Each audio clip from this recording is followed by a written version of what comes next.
Hello बच्चों, welcome to के science academy. बच्चों, आज जो है एक इम्पोर्टेंट वीडियो लेकर के आया हूं मैं आप लोग के लिए, जो खास करके झारखंड स्टेट के जितने भी बच्चे जो नीट का एग्जाम दिए 2025 में, उनकी जो क्वेरी है कि बहुत सारे बच्चों का कमेंट भी आया कि सर झारखंड का भी मुझे बता दीजिए कि किस गवर्नमेंट कॉलेज में कितना तक कट ऑफ जाने वाला है, कितनी सीट्स हैं, उसके फीस कितने हैं। तो बच्चों, मैं आज झारखंड के जितने भी आपके गवर्नमेंट मेडिकल कॉलेजेस हैं, प्राइवेट मेडिकल कॉलेजेस हैं, उसमें कितने सीट्स हैं, लास्ट 2 ईयर से कट ऑफ कितना जा रहा था, इस बार कितना उम्मीद है कट ऑफ जाने का, और उसमें कितना फीस लगता है, ये सारी इंफॉर्मेशन लेकर के आया हूं बच्चों। तो बच्चों, वीडियो को पूरा देखो, क्योंकि बहुत सारे बच्चे क्या है, वीडियो 2 मिनट देखते हैं और फिर बाद में जो है क्वेश्चन पूछते रहते हैं, जबकि ऑलरेडी मैंने वीडियो में दे रखा होता डिटेल्स, तभी बच्चे पूछते रहते हैं। तो पूछने में बेटा कोई बुराई नहीं है, जितना मर्जी उतना क्वेश्चन पूछ सकते हो, लेकिन एक बार वीडियो को पूरा देख लोगे तो मेरे लिए भी अच्छा रहेगा और आप लोग के लिए भी अच्छा रहेगा। ठीक है बच्चों, तो बिना टाइम गवाए बच्चे शुरू करते हैं। देखो बच्चों, देखो ये सारे जो गवर्नमेंट मेडिकल कॉलेजेस की लिस्ट मैंने लिख दिया है। रिम्स रांची है, एमजीएमएमसी जमशेदपुर है, एसएनएमएमसी धनबाद है, जो पहले इसका नाम था पाटलिपुत्रा मेडिकल कॉलेज। कोई बच्चा को अगर दिखेगा कहीं वेबसाइट पे पाटलिपुत्रा मेडिकल कॉलेज तो कहोगे कि सर वो तो मिस कर दिया आपने, लिखा नहीं। तो बेटा जी यही जो है ना, इसी कॉलेज का नाम जो पाटलिपुत्रा था उसी का नाम जो है धनबाद मेडिकल कॉलेज में नाम चेंज कर दिया गया है। ठीक है, अब देखो बेटा जी एचएमसी हजारीबाग है, ठीक है ना, हजारीबाग, ये तो हजारीबाग, ठीक है। और बेटा जी उसके बाद है डीएमसी दुमका है, उसके बाद पीएमसी पुलामू है, उसके बाद एम्स देवघर है। लेकिन बेटा एम्स में क्या है कि इसमें सिर्फ और सिर्फ जो है ऑल इंडिया कोटा से इसमें सीट्स भरे जाते हैं। ठीक है, आपको स्टेट कोटा में इसमें से कोई भी सीट्स नहीं भरा जाता। ठीक है बच्चों, तो देखो बच्चों, पहले तो बताता हूं मैंने सारा लिस्ट लिख रखा है बेटा जी अलग अलग वेबसाइट से निकाल करके। तो देखो बेटा, रिम्स रांची में अभी कितने नंबर ऑफ सीट्स हैं, तो बेटा इसमें 180 नंबर ऑफ सीट्स हैं। ठीक है, उसके बाद बेटा जी एमजीएमएमसी जो कॉलेज है हमारा, ठीक है, उसमें 100 सीट्स हैं आपके एमबीबीएस। ये सारे जो लिख रहा हूं मैं और number of seats in MBBS. ठीक है, एमबीबीएस सब बेटा मैं एमबीबीएस की बात कर रहा हूं। ठीक है, उसके बाद बेटा जी है एसएनएमएमसी जो है, उसमें बेटा 100 है। ठीक है, तो 100 हो गए इसके सीट्स। ठीक है, फिर इसमें भी होगा 100 सीट्स ही होगा एचएमसी हजारीबाग का। उसके बाद डीएमसी है, उसमें भी 100 ही है। ठीक है, मतलब सब में आपके बाद में जितने भी हैं 100 है। सिर्फ एम्स में बेटा जी 125 सीट्स हैं। ठीक है, तो ये सारे के सारे क्या हो गए, गवर्नमेंट मेडिकल कॉलेजेस। ठीक है, जिसके बेटा ये सब के सब नंबर ऑफ सीट्स है। ठीक है, लेकिन अब बच्चों देखो बच्चे, क्या होता है कि ये तो हो गए आपके सीट्स। अब क्या होता है बच्चों की, जब आपकी रिजल्ट आते हैं तो रिजल्ट में बेटा जी उसके बाद काउंसलिंग आपकी 2 लेवल पे होती है। एक होता है ऑल इंडिया कोटा के बेसिस पर और एक होता है स्टेट कोटा के बेसिस पे। तो ऑल इंडिया कोटा में लगभग 15% जो है आपके सभी स्टेट कॉलेजेस के सीट्स होते हैं, जिसमें पूरे कंट्री के जो बच्चे हैं वो उसमें फाइट कर सकते हैं। आप भी उसी 15% कोटा में अलग अलग स्टेट्स में आप जाके फाइट कर सकते हो। तो उसका जो जनरली कट ऑफ होता है वो थोड़ा सा हाइयर जाता है। ठीक है, तो बेटा जी मैंने ऑल इंडिया कोटा का मार्क्स नहीं लिखा है, क्योंकि वो हमेशा ज्यादा ही होता है। अगर स्टेट कोटा में बेटा जी यहाँ पर अगर आपका मान लो स्टेट कोटा में 601 लिखा हुआ है, तो ये मान के चलो कि ऑल इंडिया कोटा में जिस बच्चे का 620 होगा उसी को ये मिलेगा जो स्टेट कोटा में। यानी कि स्टेट कोटा में हमेशा आपका रैंक मतलब मार्क्स कम भी रहता है, तब भी स्टेट कोटा में हो जाता है। क्योंकि बच्चों स्टेट कोटा में क्या होता है, 85% सीट्स अपने स्टेट के जो बच्चे जिसके पास उस स्टेट का डोमिसाइल होता है उसके लिए रिजर्व होता है। ठीक है, तो अब बच्चों बता रहा हूं मैं कि जो देखो ये जितने भी मेडिकल कॉलेजेस हैं लगभग सबका जो है ना बच्चों सेम कट ऑफ गया था। ठीक है, तो मैं बच्चों जो है जैसे कि 2023 का बताता हूं मैं कि जो अनरिजर्व कैटेगरी जो जनरल कैटेगरी के थे बच्चे, उनका बेटा जी 23 में गया था, लास्ट कट ऑफ गया था 601। वहीं बेटा अनरिजर्व में अगर 2024 की देखें तो 646 हो गया था।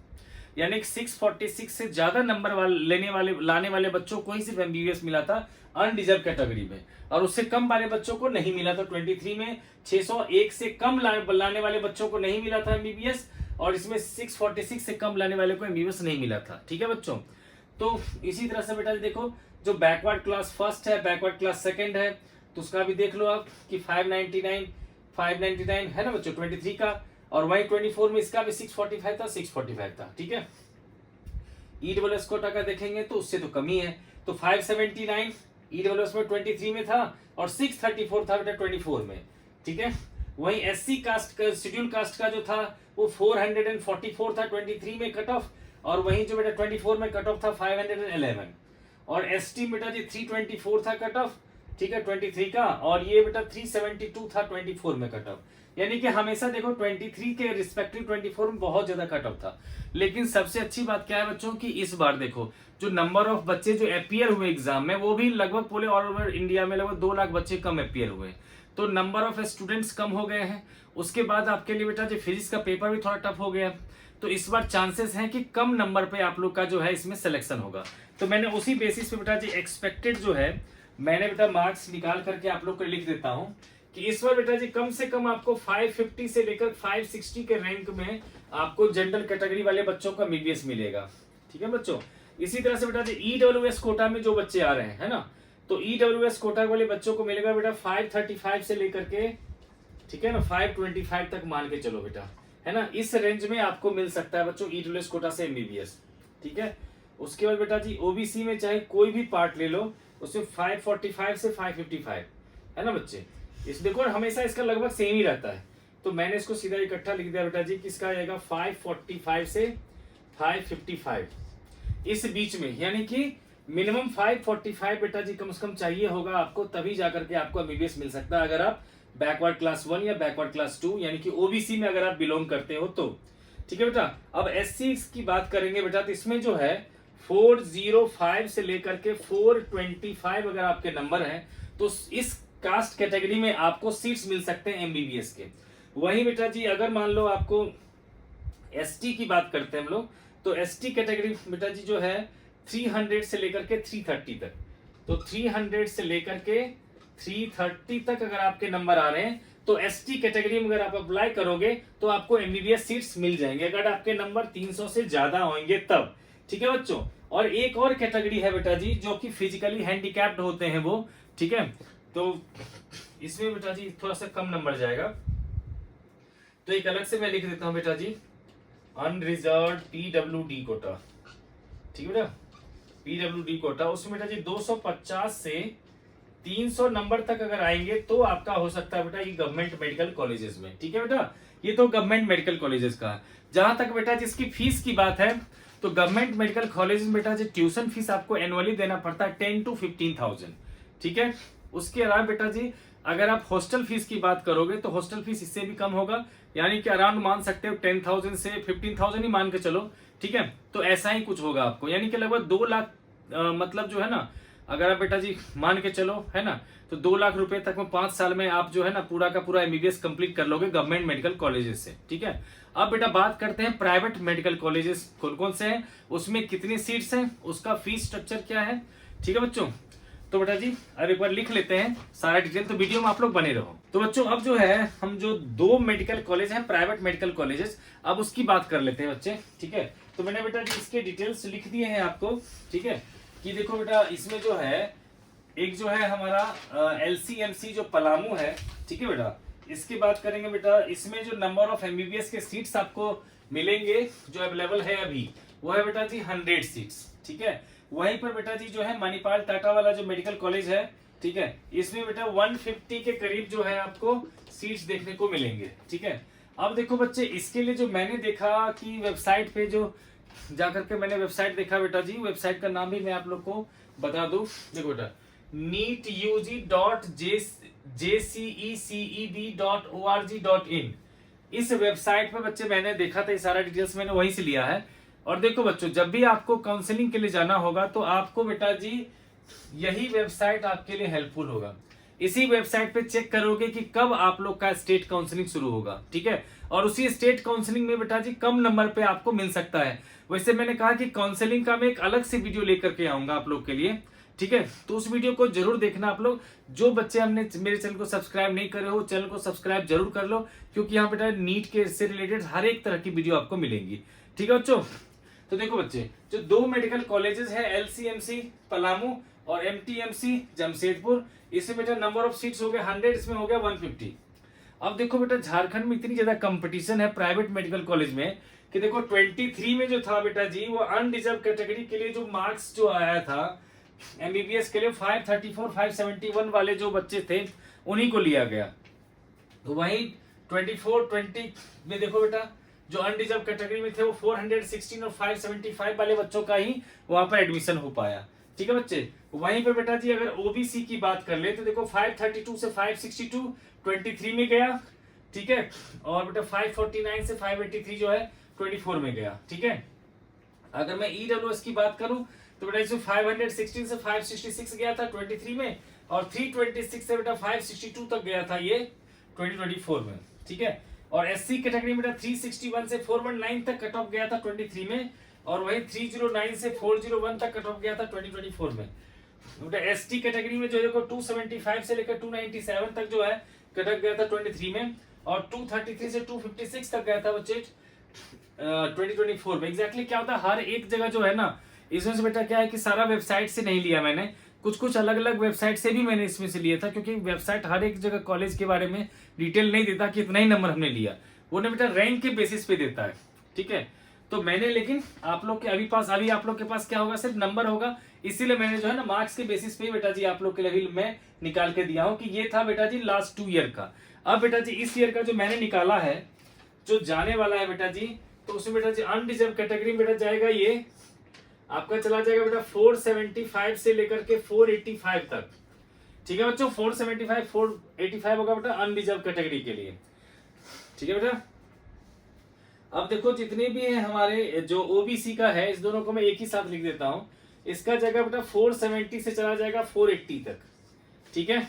और वहीं ईडब्ल्यूएस की बात करें तो इसमें चला जाएगा 460 से 470 तक, 460 से 470 तक चला जाएगा बच्चों ईडब्ल्यूएस कोटा में।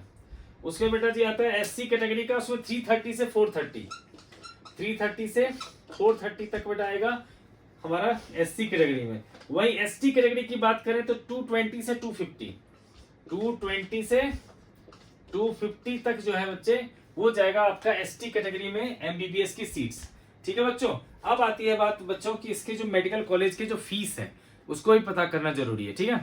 तो देखो बच्चे सबसे पहले बात करते हैं हम लोग एलसीएमसी कॉलेज की बात करते हैं, ठीक है। तो इसमें बेटा जी जो था फर्स्ट कॉलेज जो है हमारा, इसमें बेटा जो ट्यूशन फीस है, ठीक है, ट्यूशन फी जो है इसका वो 10,25,000 जो है बेटा हर साल के लिए है, ठीक है। उसके बाद बेटा जी जो है डेवलपमेंट चार्ज जो है, डेवलपमेंट चार्ज बेटा जी 1 लाख ले रहा है ये पर ईयर। उसके बाद बेटा जी जो है आपको जो ले रहा है वो पर ईयर का जो मेस का खर्चा है, और हॉस्टल प्लस मेस है ना, हॉस्टल प्लस लिख देता हूं, तो इसमें बेटा जी लगभग 2 लाख रुपए ले रहा है ये, ठीक है। तो मैं एक बार कंफर्म कर लेता हूँ, हाँ 2 लाख ही है, ठीक है बेटा, 2 लाख ले रहा है ये, ठीक है। तो ये बेटा जी था हमारा एलसीएमसी, और इसमें हर एक कैटेगरी के लिए यही है, ठीक है। लेकिन वही बच्चे में अगर एमटीएमसी की बात करूं, है ना, जो है मणिपाल टाटा मेडिकल कॉलेज, है ना, तो बेटा जी मणिपाल टाटा मेडिकल कॉलेज में अलग अलग कैटेगरी के लिए अलग अलग है ना। तो जो बेटा अनडिजर्व कैटेगरी है ना, उसके बाद बेटा जी है ओबीसी, एससी एसटी, ओबीसी हो गया, एससी हो गया, एसटी हो गया, सबके लिए एक ही जैसा है, अनडिजर्व के अलग है, इसके अलग है, ठीक है बेटा। तो देखो इसमें है बेटा जी हमारा 12 लाख है बेटा जी, 12 लाख है ट्यूशन फीस, ठीक है, पर ईयर का। उसके बाद बेटा 1,80,000 होगा इसका लगभग, मैंने देखा था, तो मैं कंफर्म कर लेता हूँ। हॉस्टल फी बेटा जी हाँ 1,81,000 है, ठीक है, 1,81,000। तो बेटा हॉस्टल प्लस का खर्चा जो है, हॉस्टल प्लस का 1,81,000 रुपीज है, ठीक है बेटा। और देखो ओबीसी एससी एसटी में बेटा 8 लाख करीब था मेरे ख्याल से, 8,05,000, ठीक है ना, तो 8,05,000, ठीक है बेटा। ये रिजर्व कैटेगरी के बच्चों के लिए है 8,05,000, ठीक है। और बाकी बेटा हॉस्टल खर्चा जो है, ठीक है ना, वो सब का सब जो है सब में सेम ही जाएगा, ठीक है बेटा। तो ये सब जो है सब में सेम ही जाएगा, मतलब 1,81,000 ही सब में जाएगा। बस ट्यूशन फीस में बेटा जो है वो आपका जो है थोड़ा सा फर्क पड़ जाता है। इसके अलावा सिक्योरिटी मनी एक होता है, ये क्या इतनी ज्यादा पैसे ले रहा है ये, तभी सिक्योरिटी इसको चाहिए, वो सिर्फ 10,000 का जो रिफंडेबल होता है, ठीक है। तो सिक्योरिटी मनी भी आपसे ये लेता है, ठीक है बच्चे। तो अगर मान लो बेटा जी 4.5 साल का अगर हम काउंट कर लें तो बेटा जी पहला मेडिकल कॉलेज है, ठीक है, इसमें लगभग बेटा जी आपको 42 से 43 लाख लग जाएगा। इस कॉलेज में आपको लगभग 42 से लेकर के 43 लाख तक लग जाएगा, ठीक है बेटा, पहला वाला मेडिकल कॉलेज है, ठीक है। और इसका बेटा 75 लाख तक करीब आपको लग जाएगा, इसमें जो है मैं जोड़ रहा हूँ बेटा जी अनरिजर्व कैटेगरी के लिए, इसमें लगभग 4.5 साल में आपको 75 लैक्स लग जाएगा। लेकिन एक चीज है बेटा, गवर्नमेंट की तरफ से ऐसा कहा गया है हर प्राइवेट कॉलेजेस को कि कम से कम 50% सीट्स को आपको देना चाहिए गवर्नमेंट कॉलेज के अकॉर्डिंगली जो फीस होगा उस पर। लेकिन लास्ट ईयर तक किसी प्राइवेट कॉलेज ने इस चीज को नहीं कंसीडर किया था। इस साल हो सकता है कि गवर्नमेंट के रिक्वेस्ट करने पर कुछ कर दे, लेकिन मुझे नहीं लगता कि कोई भी प्राइवेट कॉलेज जो है जिनको इतना ज्यादा फायदा हो रहा है वो अपना नुकसान करके गवर्नमेंट की बात सुनेंगे। ठीक है बच्चों, बाकी गवर्नमेंट की पॉलिसी के अकॉर्डिंग हो सकता है बच्चों। तो 50% सीट्स ऐसे होंगे प्राइवेट मेडिकल कॉलेजेस में जिसका जो पैसा होगा बच्चे वो 2 लाख में बच्चे पूरा का पूरा जो है 4.5 साल का कोर्स करके निकल जाएंगे। ठीक है बच्चों, तो बच्चों अगर वीडियो थोड़ी भी इंफॉर्मेटिव लगे बच्चों, वीडियो को लाइक कर लो, मेरे चैनल को सब्सक्राइब कर लो। मिलते हैं आपसे नेक्स्ट वीडियो में।